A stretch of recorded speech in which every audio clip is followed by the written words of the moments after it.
जय हिंद। आप सभी को मेरा प्यार भरा नमस्कार।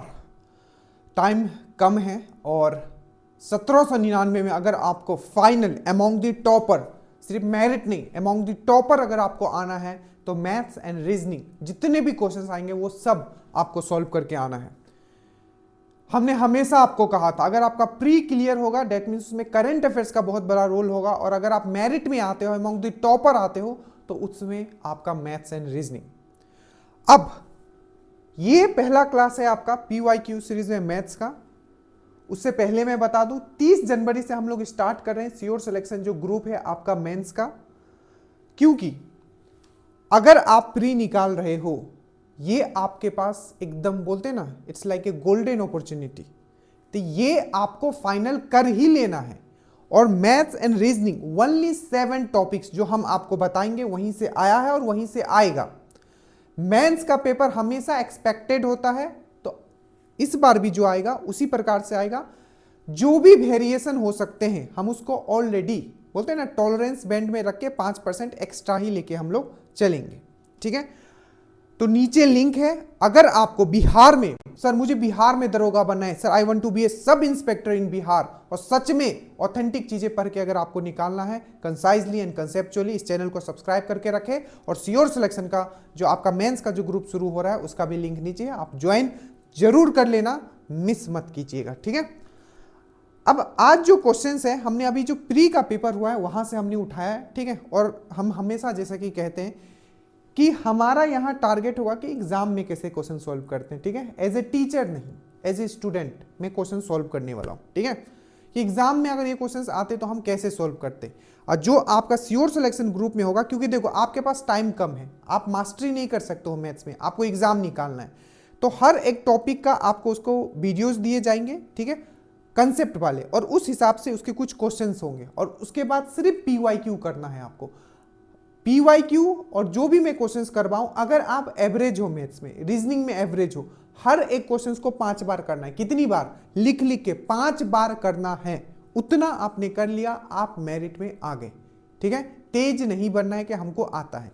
एक और चीज, आप कैलकुलेशन पे फोकस करोगे, टेबल आपको याद होना चाहिए, प्लस माइनस कैसे, उस पर हम लोग अलग बात करेंगे, क्योंकि कैलकुलेशन बहुत इंपॉर्टेंट होता है। ये पहला क्वेश्चन आपके स्क्रीन पे है, इसको आप कितना फास्ट कर पाते हो, क्योंकि मेंस में आपको आप मान के चलो 18 से 22 आपका मैथ्स रीजनिंग होगा, ठीक है। और अगर आप क्विक सॉल्व नहीं कर पाते हो एक्स लेके, चाहे आपके मतलब ट्रेडिशनल मेथड सिर्फ समझने के लिए एग्जाम में कैसे क्वेश्चन सॉल्व किए जाते हैं हम उस पर बात करेंगे। ये क्वेश्चंस, ठीक है, सबसे पहले मैं बताता हूँ क्वेश्चन में कह क्या रहा है। ये बहुत ही बेसिक सा क्वेश्चन था, बट ऑप्शन इस तरीके से इन्होंने बनाया, ठीक है। देखिए बोला है कि जो चीनी की कीमत में क्या हो जाता है, 25% का क्या होता है, इंक्रीमेंट होता है, ठीक है। जिससे क्या होता है, जो चीनी जो वो पहले खरीदता था कितने में, 360 रुपया में, अब क्या हो रहा है कि आपका 1.5 किलो चीनी क्या कर रहा है, वो कम खरीद रहा है। सिंपल सी बात है, चीनी का प्राइस अगर बढ़ेगा तो क्या करेगा, वो कम खरीदेगा, ठीक है, डिमांड एंड सप्लाई। अब देखो, अब बोला है इसमें क्वेश्चन ये बोला है कि इसमें से कौन सा, ठीक है, जो ऑप्शन है आपका सही है। ओरिजिनल प्राइस जो था उसका 48 था, ओरिजिनल प्राइस 60 था, इंक्रीमेंट बढ़ने के बाद जो प्राइस हो गया वो 75 हो गया, बढ़ने के प्राइस जो है आपका 60 हो गया, ठीक है। मैं अंत में बताऊंगा कि इसको आप देख के कैसे आंसर मार सकते थे, पहले हम समझते हैं इसको करना कैसे। देखिए सबसे पहले यहां आपको पता होना चाहिए, और देखो हर एक क्वेश्चन को आपको 5 बार करना है। मैं फिर से बता रहा हूं, अगर उतना आपने कर लिया, 7 बस टॉपिक है जहां से क्वेश्चंस आते हैं। एवरेज परसेंटेज को यूज करके, देखो सबसे पहले एवरेज परसेंटेज को यूज करके प्रॉफिट एंड लॉस से पूछ लेगा या कंपाउंडेड इंटरेस्ट से पूछ लेगा। तो 3 टॉपिक इधर आपका हो गया, 3 या 4 आप जो मानो, ठीक है, 3 टॉपिक मानो। उसके बाद आपको अगर मैं एडवांस मैथ्स में बात करूं तो सिर्फ आपको फॉर्मूला पढ़ना है आपका मेंसुरेशन का, उसी से क्वेश्चंस आपके सॉल्व होंगे। और अगर ज्योमेट्री का अगर मैं बात करूं तो सर्कल और ट्रायंगल का प्रॉपर्टी पढ़ना है, बस उतना ही करना है। एक नंबर सिस्टम है, क्या क्या पढ़ना है वो मैं बताऊंगा, क्योंकि नंबर सिस्टम खुद में एक बहुत बड़ा टॉपिक है। तो 7 से 8 टॉपिक है वो करना है और उसी को बार बार करना है, ठीक है। चलो अब एकदम ध्यान से समझेंगे, ठीक है, कोई जल्दीबाजी नहीं है, ठीक है, क्योंकि अब मेंस का ऐसे भी आपका वीडियो ज्यादा यूट्यूब पे आएगा नहीं, क्योंकि अब 36,000 लोग आएंगे, ठीक है। तो जो चीजें हैं अब लोग नहीं डालेंगे, बट ड्रीम डोज आपको गेट तक लेके जाएगा BPA। अब देखो इसको सॉल्व कैसे करना है। अंत में मैं बताऊंगा विदाउट पेन कैसे सॉल्व करना है। देखो सबसे पहले कि प्राइस बढ़ गया, ठीक है, प्राइस बढ़ गया, कितना बढ़ गया 25%, कितना बढ़ गया 25%, 25% इक्वल टू होता है आपका क्या 1/4, इसको हम लोग लिख सकते हैं फ्रैक्शन वैल्यू, ठीक है, ये सब बेसिक क्लास में हम आपको बता देंगे। तो फ्रैक्शन वैल्यू जो होता है 1/4 हो गया। 25% का बढ़ोतरी मतलब आपका क्या हुआ, ये आपका उसका पहले का प्राइस था और ये इसका इंक्रीमेंट हो गया। तो अगर हम लोग प्राइस अगर लिखते हैं रेशियो में, कैसे रेशियो में, अनुपात में लिखते हैं, तो पहले अगर 4 था तो अभी क्या हो गया आपका 5 हो गया। और अगर मैं खपत लिखता हूं तो प्राइस का हमेशा उल्टा होगा, तो खपत मतलब कंजम्पशन अगर मैं लिखता हूं, खपत लिखता हूं तो 5 आपका इधर हो जाएगा, मतलब 5 पहले खरीदता था तो अब क्या है 4 यूनिट खरीदता है। सिंपल, ऊपर प्राइस का है, नीचे आपका खपत का है, ये उल्टा होगा क्योंकि प्राइस बढ़ेगा तो क्या होगा खपत आपका कम होगा। पहले प्राइस 4 था तो खपत 5 था, पहले आपका, उसके बाद प्राइस आपका 5 हो गया तो खपत आपका 4 हो गया। अब देखो ये खपत जो बोला है यहाँ कितना आ रहा है, इन दोनों में अंतर कितना आ रहा है, 1 का अंतर आ रहा है, और यहाँ जो अंतर आपका दिया हुआ है वो दिया हुआ है 1.5 किलोग्राम, डेट मीन्स 1.5, मतलब 1 यूनिट का वैल्यू जो दिया हुआ है मुझे कितना दिया हुआ है 1.5 दिया हुआ है। तो 5 यूनिट का वैल्यू कितना होगा, जब 1 यूनिट का वैल्यू 1.5 है तो 5 यूनिट का वैल्यू, और कैसे कैसे कैलकुलेशन आपको फास्ट करना है वो मैं बाद में बताऊंगा, ठीक है। तो 5 यूनिट जो हो जाएगा ये हो जाएगा 5 और 0.5 से करोगे तो 5 5 जा 25, डेट मीन्स आपका ये 7.5 kg आ जाएगा, ठीक है। ये kg अभी नहीं भी लिखोगे तो चलेगा, ठीक है, 7.5 अभी लिख दो, ठीक है।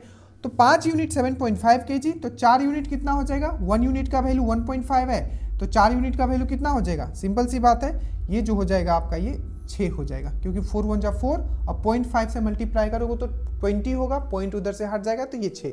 तो पहले जो आप इससे क्या समझते हो, अगर वो पूछता कि पहले वो कितना खरीदता था तो 7.5 किलो खरीदता था, अब वो कितना खरीदता है 6 किलो खरीदता है, कितने प्राइस में 360 रुपया में, 360 रुपया में पहले वो 7.5 किलो खरीदता था, 360 रुपया में अब वो 6 kg खरीदता है, ठीक है। तो अभी देखो इसका प्राइस क्या होगा, पर किलो का प्राइस इसका कितना होगा, देखो 360 है, ठीक है, और मैं आपको यहां ये 7.5 लिखा हुआ है, मैं नीचे लिख देता हूं 7.5, ठीक है 7.5, तो ये क्या निकल जाएगा रुपीस पर केजी, मतलब 1 kg का पैसा कितना होगा।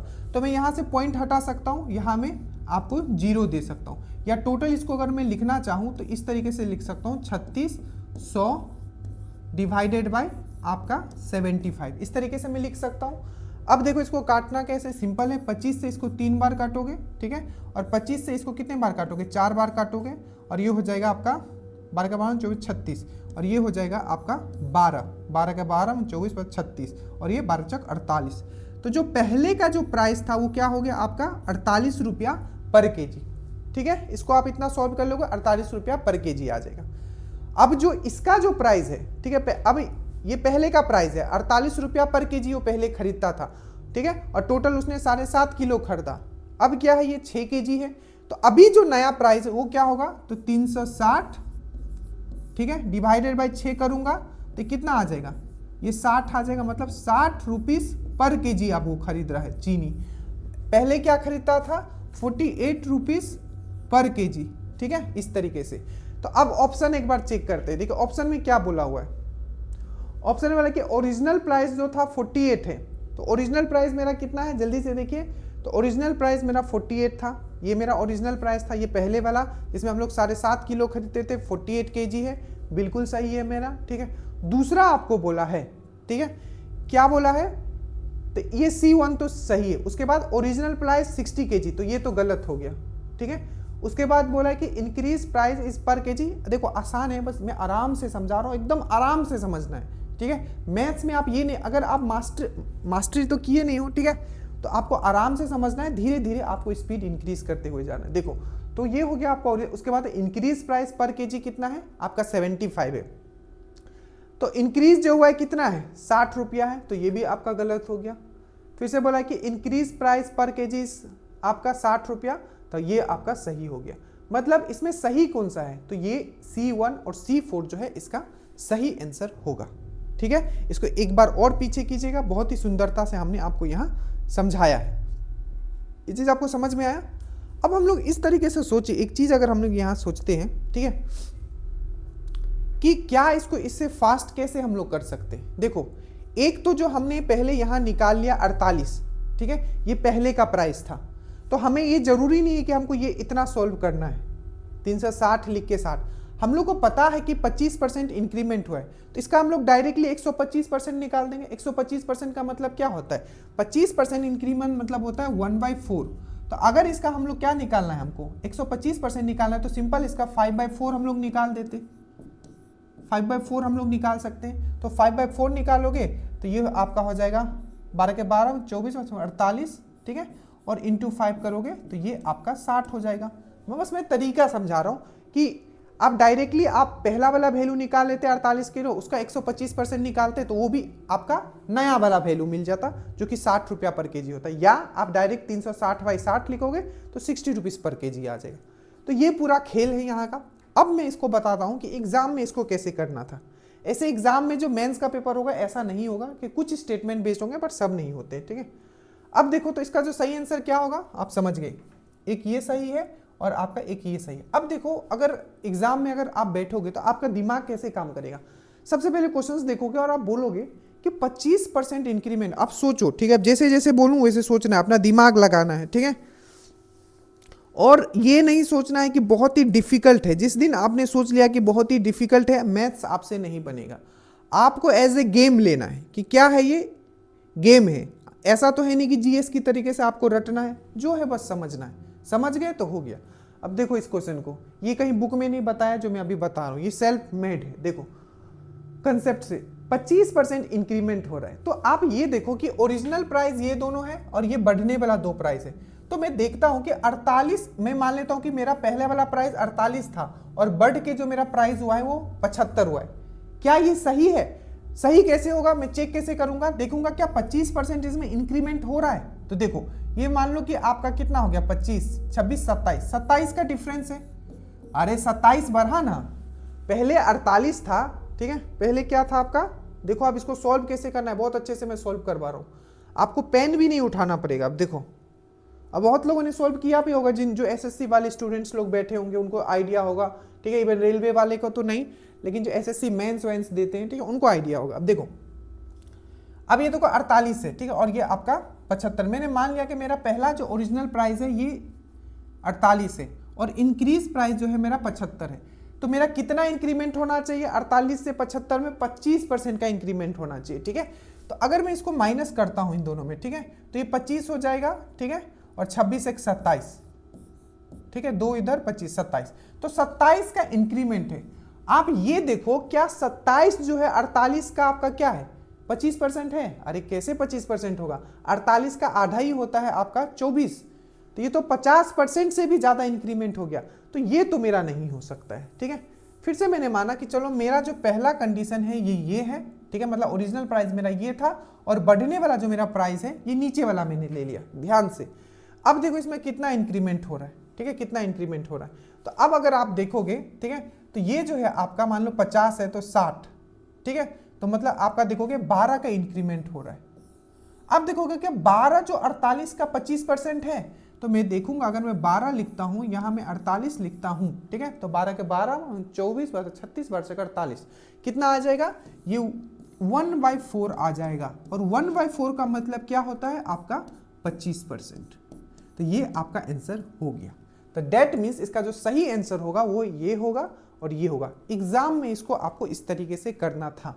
अगर इस टाइप से अगर आया, ठीक है, कि ये है, इस तरीके से ऑप्शन बना के आ गया, ठीक है, 4 ऑप्शन अलग अलग दिया हुआ है, तब आपको इस तरीके से भी सोचना था, ठीक है। अगर मान लीजिए कि डायरेक्टली दिया होगा कि इंक्रीज प्राइस निकालना है, ठीक है, या आपका पहले का प्राइस निकालना है, इस तरीके से भी क्वेश्चंस आते हैं। पूछ लेगा कि जो अभी पहले का प्राइस कितना था, 4 ऑप्शन दे देगा 48, 49, 50, तो इस तरीके से मार लोगे। अगर आपको पूछ लिया जाएगा कि मतलब पहले का प्राइस और पूछ लेगा कि मतलब बढ़ने के बाद कितना प्राइस हुआ है, तो कुछ भी दे सकता है, 65, 75 दे सकता है, 60 दे सकता है, इस तरीके से ऑप्शन बना देगा, तब आपको 60 मारना है। आपको ये समझ में आना चाहिए कि इसको करना कैसे। अगर इस टाइप से अगर आपको दे तो आपको मेरा जो हमने लास्ट वाला मेथड बताया उस तरीके से सोचना है, और ये जो मैं चीजें बताता हूं ना लास्ट में कि शॉर्ट में इस तरीके से होगा, वो डेवलप करना है अपने अंदर, ठीक है। चलो अगले क्वेश्चन में चलते हैं। ये क्वेश्चन बहुत ही मतलब हर एग्जाम में आने वाला क्वेश्चन है, बट दरोगा में इन्होंने तेजी ये दिखाया है कि स्टेटमेंट इस तरीके से इन्होंने बना दिया, ठीक है। अब वो पता नहीं क्या चाहते हैं, बाकी क्वेश्चन ये हर एग्जाम में आता है, ठीक है। अब ये देखिए एक क्वेश्चन है कि कोई भी एक कारखाना है जो एसी बनाता है, ठीक है। क्या बनाता है? एसी बनाता है। और उसने ये बताया है कि हर साल क्या होता है, एसी का जो मान लीजिए इस साल 5000 बना है, ठीक है, तो अगले साल कितना 6000 बना है। मतलब जो बढ़ोतरी है वो कॉमन डिफरेंस जो है हर साल जो बढ़ रहा है वो क्या है आपका सेम है, ये भी चीज बताया। तो वही बताया एक कारखाना में, क्या बताया कि एक कारखाना में, मजा एकदम मस्ती में पढ़ना है, ठीक है। मैथ्स का सर दर्द मेरे ऊपर छोड़ दो, ऐसे ही सर दर्द हो रहा है, ठीक है। बस मैं जो बता रहा हूं उसको ध्यान से समझना, अब एकदम मस्ती में पढ़ो। एक कारखाना में एसी का उत्पादन हर वर्ष निश्चित संख्या से समान रूप में बढ़ता है। कारखानों में 8 वर्ष में 18,000, ठीक है, और 10 वर्ष में 24,000 एसी बनाए। मतलब जो 8th ईयर था उसमें कितना बनाया, तो 18,000 बनाए, और जो 10th ईयर था उसमें कितना बनाए, 24,600 बनाए, ठीक है। और मैं बता देता हूं जो आपके क्लासेस हो गए मैं ये बोर्ड पे नहीं कर पाऊंगा क्योंकि उतने क्वेश्चंस नहीं हम लोग कर पाएंगे, हमारा समय बहुत लिमिटेड है, ठीक है। तो करना यह है कि टैब पे जब मैं क्वेश्चंस करवाऊं, ठीक है, आपको श्योर सिलेक्शन ग्रुप में, तो आपको उसको नोट भी करना है। जीएस का हम सब चीज दे रहे हैं लेकिन मैथ्स आपको खुद लिखना है। जब तक आप खुद नहीं लिखोगे मैथ्स के क्वेश्चंस को, आप you will, it's very difficult, ठीक है, कि आप हर चीज समझ पाओगे। लिखना है, जितना ज्यादा मैथ्स लिखोगे, खुद करोगे, प्लस माइनस मल्टीप्लिकेशन डिवीजन, तभी ये चीजें आपका इंप्रूव होगा, ठीक है। तो 8वां साल इतना बनाया जाता है, 10वां साल इतना बनाया जाता है, ठीक है। तो 5वां और 9वें वर्ष के उत्पादन में अंतर क्या है ये पूछा गया। देखो तो अगर हम लोग देखते हैं कि 8वां साल बोल रहा है, डायरेक्टली हम लोग यहीं से क्वेश्चन सॉल्व करेंगे कि 8वां साल बोल रहा है कि 18,000 है, ठीक है। 10वां साल बोल रहा है कि वो बढ़ के प्रोडक्शन कितना हो गया, 24,600 हो गया, ठीक है। तो बोला है कि 5वां और 9वां वर्ष के उत्पादन का जितना 8वां में 5वां वर्ष कितना किया था और 9वां वर्ष जो जितना किया था, दोनों का आपका अंतर क्या था वो पूछा जाए। तो थोड़ा सा हम दिमाग लगाएंगे, सिंपल है, हर साल कॉमन डिफरेंस सेम है, अंतर सेम है। तो अगर 8वां साल 18,000 करता है और 10वां साल अगर 24,600 करता है तो कितने साल का अंतर आ रहा है, 2 साल का अंतर आ रहा है। और 18,000 से हो गया 24,600, तो मतलब कितना अंतर है, 18 से 2 करोगे 20 और 4,600 उधर, तो कितना हो गया 6,600 का अंतर आ रहा है। मतलब 2 साल में आपका 6,600 का अंतर आ रहा है, ठीक है। इसी तरीके से सॉल्व करना है क्योंकि पेपर आपके पास वहां रहेगा, ठीक है। इसी तरीके से सॉल्व करना है। 2 साल में इतना हो गया, तो 5 और 4 में, 5 और 9 में अंतर देखो कितना है, तो ये 4 का अंतर है। 5वां साल और 9वां साल, इसमें कितना का अंतर है आपका, देखो इसी तरीके से सॉल्व करना है एग्जाम में, ठीक है। 5 और 9 में, तो आप देख रहे हो कि 5 और 9 में जो अंतर है ये 4 साल का अंतर है। तो मुझे पता चला 2 साल का अंतर में जब इतना होता है तो 4 साल के अंतर में कितना होगा। सिंपल में करूंगा, इसको अगर मैं 2 से गुना करता हूं यहां, तो ये कितना होगा, 4 गुना हो जा रहा है। तो इसी तरीके से मैं इधर भी इसको 2 गुना करूंगा, ठीक है। और ये जो हो जाएगा आपका यहाँ 0 0 छक्का 12, ठीक है, 12 और 13, तो ये हो जाएगा आपका 13200। आपको मैं करवा दे रहा हूं इसीलिए आपको इजी लग रहा है। ये क्वेश्चन जब एग्जाम में रहेगा आप सोचते रह जाओगे, तो पहले से करके रखोगे तो आपका समझ डेवलप्ड होके रखेगा, ठीक है। तो क्या हो जाएगा, सिंपल सी बात है, आपका 13,000 आपका 200 इसका सही आंसर हो जाएगा, ठीक है। 13,200 इसका सही आंसर है। समझ में आया कैसे एग्जाम में करना है, एग्जाम में इसी तरीके से करना है, धीरे धीरे आप लोग फास्ट हो जाओगे। अब ये जो क्वेश्चन है, ठीक है, ये पहले भी आ चुका, इवन आपका जो मैथ्स हमने पहले शुरू से ही पढ़ा रखा था, ये सब क्वेश्चंस आपके वहीं से हैं, ठीक है। देखो ये क्वेश्चन देखो, ये बहुत अच्छे से मैंने करवाया था, इसका 2-3 प्रॉपर्टी मैंने बताया। देखो क्या बोला है कि इक्वल कोड of a circle subtended equal angle at the centre, angle in the same segment of a circle are equal. इसमें ऑप्शन आपको इस तरीके से बना के दिया था, कौन सा इसमें करेक्ट है, तो ये दोनों करेक्ट है। देखो मैंने बहुत अच्छे से 2-3 इवन ये क्वेश्चंस इसी टाइप का आपका पहले भी मेंस में आ चुका है, ठीक है। उसमें सिंपल था बट यहाँ स्टेटमेंट बना दिया। देखो पहला बोला है, पहले अगर हम इस तरीके से सर्कल हम लोग अगर ड्रॉ करते हैं, ठीक है, क्या करते हैं, सर्कल ड्रॉ करते हैं, हमेशा याद रखें, अगर मैं सेंटर यहाँ लिखता हूँ, अगर ये एक कॉर्ड है, ठीक है, और ये एक कॉर्ड है, ठीक है, अगर ये दोनों इक्वल है, मैं मान लो यहाँ भी इक्वल कर देता हूँ, यहाँ भी इक्वल कर देता हूँ, तो अगर ये कॉर्ड इक्वल है तो जो ये एंगल बनेगा आपका यहाँ, मान लीजिए θ1 है, ठीक है, और ये आपका θ2 है, ठीक है। तो अगर दोनों का कॉर्ड इक्वल है, मतलब ये जितना साइज का, मान लीजिए ये जो है आपका 5 सेंटीमीटर का है, ठीक है, ये 5 सेंटीमीटर का है, ये भी आपका 5 सेंटीमीटर का है। ठीक है, प्रॉपर्टी समझ के रखे, हो सकता है अगला बार वैल्यू पूछ ले इसका। तो ये 5 सेंटीमीटर का है, ये 5 सेंटीमीटर का है। ठीक है, तो ये दोनों अगर 5 सेंटीमीटर का है तो याद रखिएगा ये θ1 और θ2 जो होगा ये सेम होगा, मतलब दोनों जो एंगल होगा आपका सेम होगा। वाइस वर्सा भी होगा।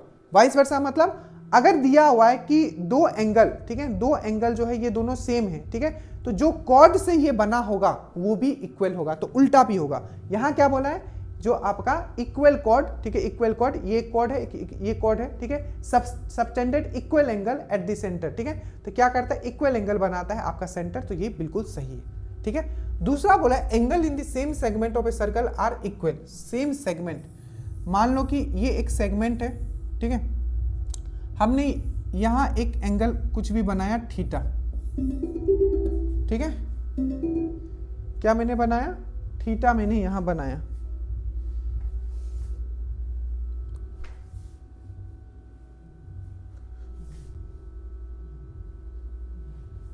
मैंने यहां एक थीटा बनाया और सेम सेगमेंट पे, यही सेगमेंट पे एक मैंने और यहां इसी पे बना, मतलब इसी वाले जो कोड है इसी पे हमने क्या किया, एक हमने यहां बना दिया और एक हमने यहां बना दिया।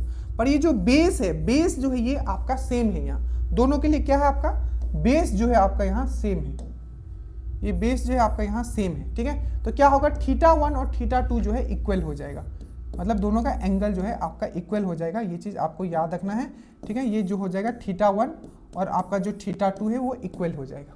ठीक है, तो ये भी प्रॉपर्टी याद रखिएगा, ये भी प्रॉपर्टी, ये आपको ऑलरेडी पढ़ाया जा चुका है, आप जाके देख लेना। एक प्रॉपर्टी और आपको याद रखना है जो पूछा गया था, जैसे कि देखिए, ये अगर मैं सर्कल इस तरीके से ड्रॉ करता हूं, ठीक है, और ये मैं सेंटर से पास करता हूं, ठीक है, सेंटर से मैंने एक इस तरीके से कॉर्ड बनाया जो कि सेंटर से, इसको डायमीटर आप बोल सकते हो। तो सेंटर से अगर कोई भी आपका यहाँ एंगल आपके सर्कल पे बनता है वो हमेशा 90 डिग्री होगा, आपको याद रखना है। ये क्वेश्चन भी पूछा गया था। ठीक है, यहां से अगर बना, सेंटर से अगर नीचे बना, कहीं से भी कोई कॉर्ड से बनेगा तो कुछ भी एंगल हो सकता है, बट अगर वो सेंटर से बनता है, मैं फिर से अगर यहाँ सेंटर से एक और ले लेता हूं, ठीक है, ये अगर सेंटर से बनता है तो ये भी आपका 90 होगा, सेंटर से अगर होगा तो। ठीक है, और एक और प्रॉपर्टी इसका आपको याद रखना है। ठीक है, देखो जितना जरूरत है ना मैं करवाते हुए चल रहा हूं। ठीक है, देखिए एक प्रॉपर्टी और आपको याद रखना है।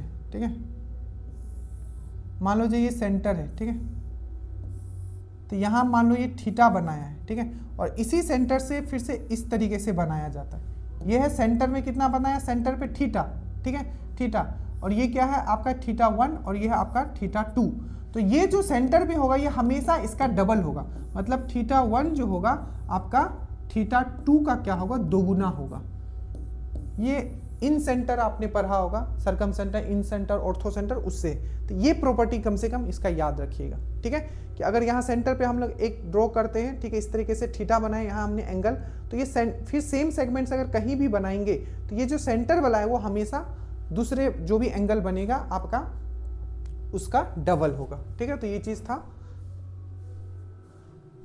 ये क्वेश्चन देखिए सेम है, मतलब जो पैटर्न है वही है। ठीक है, बस आपको देखते हुए चलना है। प्रोबेबिलिटी से पूछता है, इसमें भी पूछ लिया। ठीक है, देखो यदि ब्याज की दर 50% हो तो 4 वर्ष में धन 3 गुना हो जाता है। यदि ब्याज की दर 75% हो तो वर्ष में धन 3 गुना हो जाता है, और यदि ब्याज की दर 75% हो तो 4 वर्ष में धन 4 गुना हो जाता है। ठीक है, ये सब क्वेश्चंस देखिए, घबराना नहीं कि सर ऐसे कैसे होगा, वहां इतना डिफिकल्ट नहीं होगा। मेंस का पेपर में फिर से बोलता हूं, हमने हमेशा कहा है जो कहा है वही होता है। ठीक है, होता है इन द सेंस मैं अपना एक्सपीरियंस से बताता हूं। हमने बोला था प्री का पेपर अनएक्सपेक्टेड होगा, 2213 का तो इससे भी अनएक्सपेक्टेड था। इसमें आप समझ तो पाए कि हाँ चलो सिलेबस से है, थोड़ा डिफिकल्ट बना दिया। 2213 का तो आपका सोशियोलॉजी से क्वेश्चंस दिए हुए थे। ठीक है, तो एकदम निश्चिंत रहना है।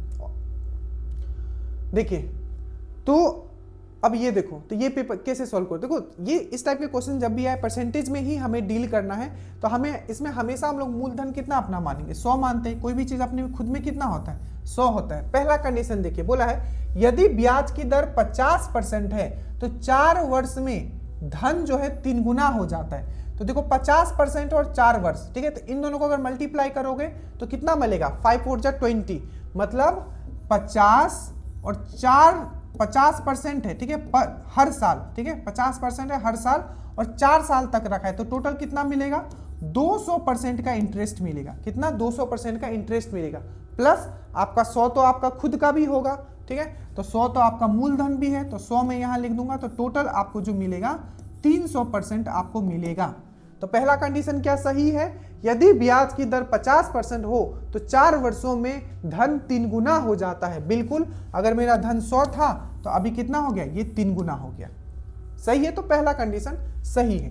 दूसरा देखते हैं, यदि ब्याज की दर 75% हो, क्या है? ब्याज की दर 75% हो तो 4 वर्ष में धन 3 गुना हो जाता है, ठीक है।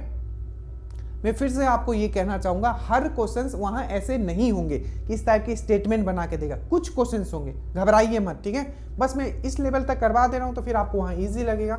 देखो, तो फिर से क्या है आपका, यहाँ 75% में लिखता हूं, 4 में लिखता हूं, ठीक है। 75% है, 4 साल के है, तो 5 4 जा 20 और 7 4 जा 28, तो 300 हो गया। 300 हो गया, तो कितना मिला? 300% मिला, ठीक है। 300% आपको इंटरेस्ट मिला, क्योंकि 75% पे आपने रखा था 4 सालों के लिए, ठीक है, तो 300% आपको इंटरेस्ट मिला। और 100 क्या होगा आपका? यहाँ मूलधन भी होगा, तो मतलब कितना हो गया? ये 4 गुना हो गया। कितना हो गया? 100 था आपका और ये कितना हो गया? 400 हो गया, मतलब आपका कितना हो गया? 4 गुना। तो यदि ब्याज दर 75% हो तो 4 वर्षों में धन 3 गुना हो जाता है। ये गलत है, ठीक है। कितना हो जाता है आपका? ये 4 गुना हो जाता है, तो ये 4 गुना हो जाता है, तो ये वाला क्या है आपका? गलत है। उसके बाद देखिए, यदि ब्याज की दर 75% हो तो 4 वर्ष में धन 4 गुना हो जाता है। तो ये स्टेटमेंट बिल्कुल सही है। देखिए, ये सेम वाला है, सेम यहां दे दिया है, यहाँ 3 गुना बोला है, यहाँ नीचे में बोल दिया कि 4 गुना। तो हमने अभी निकाला कि अगर 75% है और 4 साल के लिए देता है तो इंटरेस्ट, ये जरूर देखना कि पूछा क्या है।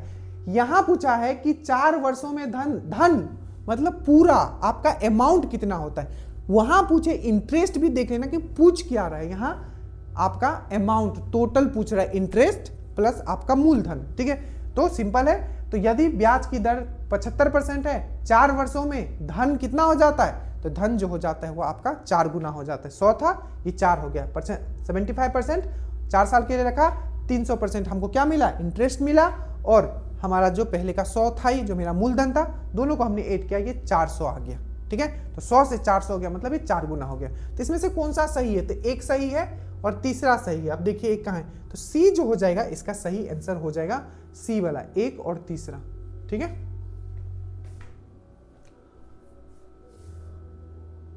हाँ, ये क्वेश्चन देखिए, इस टाइप के क्वेश्चंस आपके रहेंगे, ठीक है। बहुत अच्छा है ये सब क्वेश्चन।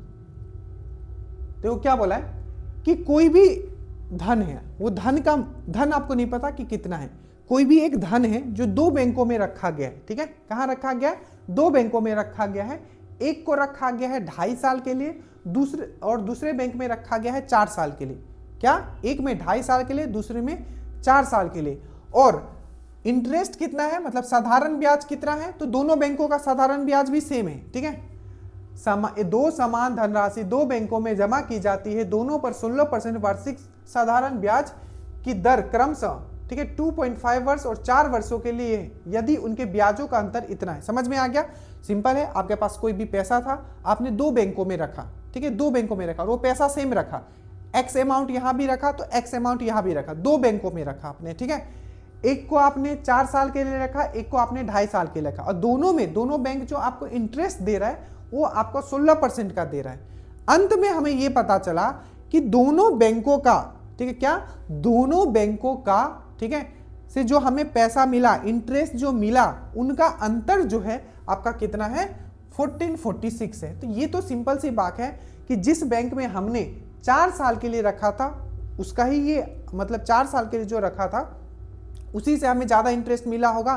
तो जब हमने उससे घटाया होगा पहला बैंक वाला, तब जाके हमें इतना मिला है। ये चीज तो हमें समझ में आ गया, दोनों इंटरेस्ट सेम है।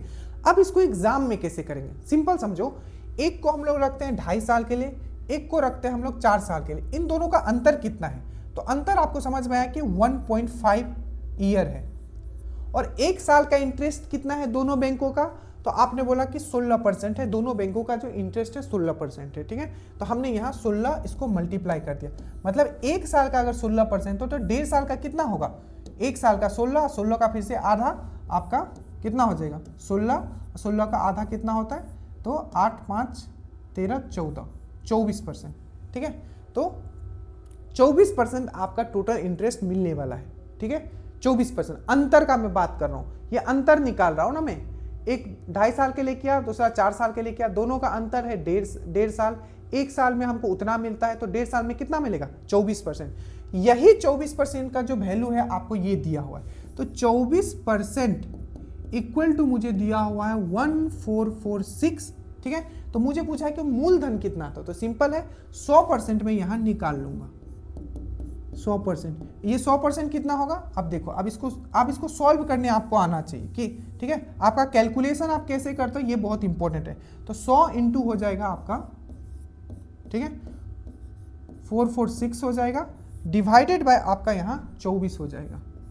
इसका वैल्यू आपको निकालना है। तो ये तो समझ में आ रहा है कि अगर 4 से काटोगे तो ये कितना टाइम जाएगा, ये 6 टाइम जाएगा, ठीक है। और 4 से इसको काटोगे तो ये 25 टाइम जाएगा, ठीक है।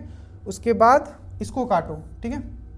इसको अगर काटते हो, एक बार ऑप्शन भी हम लोग देखेंगे क्या क्या ऑप्शन से हम लोग इसको एलिमिनेट कर सकते हैं, ठीक है। चलो इसको डायरेक्टली सॉल्व भी कर लेते हैं, ठीक है। छक्का छक्का 12 हो जाएगा, यहाँ 24 हो जाएगा, ठीक है। तो ये 4 हो जाएगा, छक्का 12 24, ठीक है, ये 4 हो जाएगा। को जब आप मल्टीप्लाई करोगे फिर 25 इंटू 241, तो ये जो आपका आ जाएगा, ये आ जाएगा आपका 6025, इसका आंसर हो जाएगा, ठीक है। ये चीज समझ में आया। तो ये टोटल आज हम लोग 5 क्वेश्चंस रखते हैं, ठीक है। इस तरीके से हमने समझाया और कोशिश रहेगा कम क्वेश्चंस भी अगर हम लोग करें तो मैक्सिमम हम लोग इससे आउटपुट ले, ठीक है। कैसा लगा क्लास आप जरूर बताइएगा। और बेहतरीन क्वेश्चंस और हैं, बट जो कंसेप्ट है वो आपको क्लियर करना, बेसिक आपको क्लियर करना जरूरी है, ठीक है। हम अगर बोलते हैं 25%, मतलब 1/4 आपको पता होना चाहिए कि 25% को 1/4 बोलते हैं, बेसिक चीजें बस पता होना चाहिए। So thank you so much. Channel पे न्यू आप सब्सक्राइब कर लीजिएगा। कैसा लगा क्लास नीचे जरूर बताइएगा। जय हिंद।